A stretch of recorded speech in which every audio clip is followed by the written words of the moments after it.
સમરસ હોસ્ટેલમાં ભોજનની ગુણવત્તા અને ગરમ પાણીની અસુવિધાને લઈને વિદ્યાર્થીઓમાં રોષ પ્રાપ્ત થતી વિગત અનુસાર ભાવનગર શહેરની સમરસ હોસ્ટેલમાં વિદ્યાર્થીઓને ક્યારેક ભોજનમાં જીવાત નીકળવાની તો છેલ્લા 3-4 વર્ષથી ગરમ પાણીની અસુવિધા જેવી સમસ્યાને કારણે ગઈકાલે રાત્રે વિદ્યાર્થીઓ રોષે ભરાયા હતા। અખિલ ભારતીય વિદ્યાર્થી પરિષદ દ્વારા વિદ્યાર્થીઓના હિતમાં જલ્દીથી આ પ્રશ્નનું નિરાકરણ કરવામાં આવે તેવી ઉગ્ર રજૂઆત કરવામાં આવી। Story report by Anil Gohil, Bhavnagar. મારું નામ ભરવાડ વિષ્ણુ ગોપાલભાઈ। ઓકે, ક્યાં તમે હાલમાં હું સમરસ કુમાર છાત્રાલય ભાવનગરમાં રહું છું। શું સમસ્યા છે? સમસ્યા એવી છે કે 3 વર્ષથી સોલારનું ઠપ છે, ગરમ પાણીની વ્યવસ્થા ઠપ છે અને જમવાની ક્વોલિટીમાં રોટલીથી લઈને વારંવાર મેડમને રજૂઆત કરેલી છે। હું પોતે ભોજન સમિતિની કમિટીની અંદર રહી ચૂક્યો છું। અમારાથી પણ કાંઈ ન થયું। આજે મેં રાજીનામું આપી દીધું, બરાબર, સમયના કારણે બધાના કારણે સહી, તોય પણ આજે અમારા બધા વિદ્યાર્થીઓ ઉગ્ર આંદોલનમાં છે।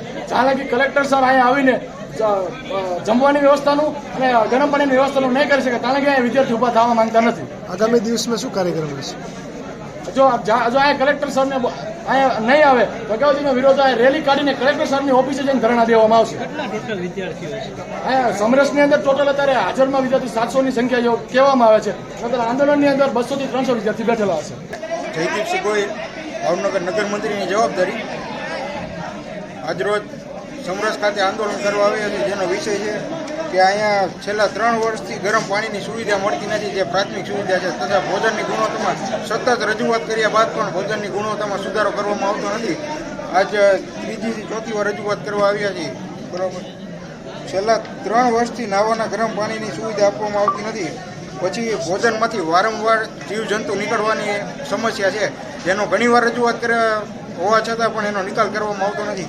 પછી જેમ કે આપણે છાશ દૂધમાં પણ વારંવાર પાણી નાખવામાં આવે છે, જે વિદ્યાર્થીઓને પણ ખબર છે, એની પણ ઘણીવાર સાહેબને રજૂઆત કરવામાં આવી પણ એનો કંઈ ઉકેલ લાવવામાં આવતો નથી। પછી જેમ કે રસોડામાં સાફ સફાઈ નથી, ઘણા વિડીયો પણ એના પડ્યા છે, તોય એના રસોડામાં સાફ સફાઈ કરવામાં આવતી નથી। હવે શું કામગીરી રહેશે આપની? તો આનો અઠવાડિયામાં ઉકેલ નહીં લાવવામાં આવે તો વિદ્યાર્થી પરિષદ દ્વારા ઉગ્રથી ઉગ્ર આંદોલન કરવામાં આવશે, જેની સંપૂર્ણ જવાબદારી તંત્રની રહેશે।